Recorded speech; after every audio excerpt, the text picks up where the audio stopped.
नमस्ते दोस्तों।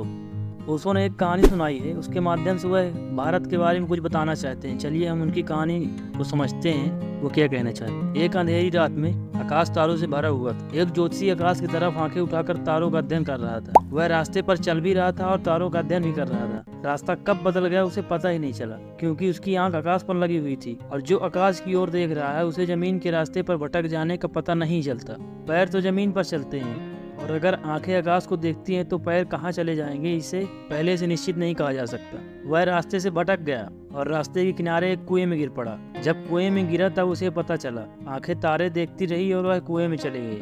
वह बहुत चिल्लाया। अंधेरी रात थी, गांव बहुत दूर था। पास के खेत में एक बूढ़ी औरत ने आकर बहुत ही मुश्किल से उसे कुएं से बाहर निकाला। उस ज्योतिषी ने उस बुढ़िया के पैर छुए और कहा, माँ, तूने मेरा जीवन बचाया है। शायद तुझे पता नहीं मैं कौन हूँ। मैं एक बहुत बड़ा ज्योतिषी हूँ और अगर तुझे आकाश के तारों के संबंध में कुछ भी जानना हो, कुछ भी समझना हो, तो तू मेरे पास आ जाना। सारी दुनिया के बड़े बड़े ज्योतिषी मेरे पास आते हैं सीखने के लिए। उनसे बहुत रुपया मैं फीस भी लेता हूँ। तुम्हें मैं यह सब मुफ्त में बता दूंगा।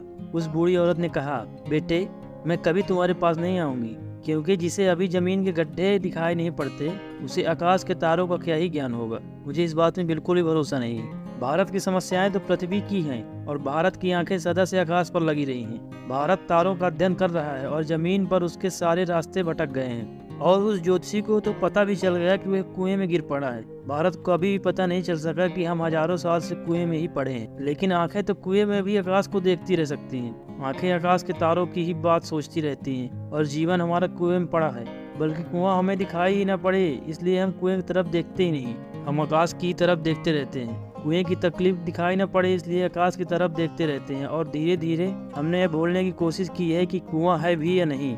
आचार्य शंकर जैसे लोग ने समझाने की कोशिश की है कि यह सब संसार माया है, यह सब गड्ढे माया है, यह सारी समस्याएं माया हैं। जिन लोगों ने इस देश के जीवन की सारी स्थिति को माया कहा है, उन्होंने समस्या को हल करने में कोई भी साथ नहीं दिया, समस्या को बुलाने में सहयोग दिया है। जीवन की समस्याएं बहुत वास्तविक हैं, आकाश के तारों से कम वास्तविक नहीं। जीवन के रास्ते कुएं और गड्ढे और आंखों से कम वास्तविक नहीं है। आंखें तो सपना भी देखती हैं और झूठ में उतर जाती हैं, पर पैर कभी सपना नहीं देखते हैं और जीवन भर चलते रहते हैं और ठोस जमीन पर ही चलते हैं।